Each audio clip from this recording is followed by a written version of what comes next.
Day number 55 of the Captain's Log, March 13th. It's a sea day, and the closer we get to our first port of call, which is Cartagena, the closer we are to encountering a little bit of inclement weather. So I made an announcement on the PA letting our guests know that we were expecting a little bit rougher seas and the wind to pick up around 40 knots. When it comes to inclement weather, we have certain things on board the ship that we can use to make life a little bit more comfortable. For example, ballast tanks and healing tanks, where we can move fluids from one side of the vessel to the other side for stability. We also have two stabilizers on board, and the stabilizers look like wings of an airplane. They extend from each side of the vessel, and when we start to roll from one side, the opposite fin will dig into the water and upright us. They reduce the rolling motion of the ship. They don't do much for pitching, which is the fore and aft motion of the ship, but they do reduce that rolling side to side motion. We expect the wind in the seas to decrease as we're making our arrival into Cartagena, but then on departure, we do expect the winds to pick up again. People were asking questions about the overhauling of main engine number 4, which is one of our small engines,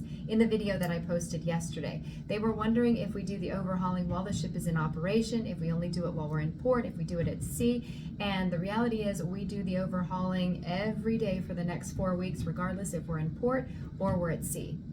We have 5 main engines on board, and our itineraries are built around the speed required between ports of call, so we won't have to actually put all 5 engines on for a required speed to make it to the next port.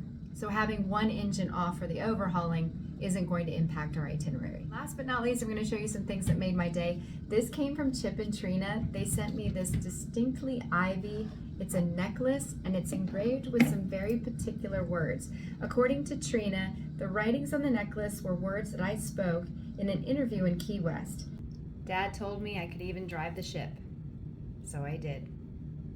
Remember the pickled jelly beans yesterday? That came from Brad and Al, but they also sent this, and I've never heard of this brand before. It's called Heavenly Hunks. I see you, Brad and Al. Ridiculously amazing birthday cake bites. I thought they were coconut, but it's actually oats, and it's everything good. So it's non-GMO, dairy-free, gluten-free, vegan. They're 120 calories per hunk and 6 grams of fat. It's a pretty good size, and it tastes just like birthday cake batter. One thing that I didn't notice yesterday when I started eating these is it does say refrigerate after opening. I'm not sure what's inside that needs to be refrigerated, but if you get a chance, these are really good.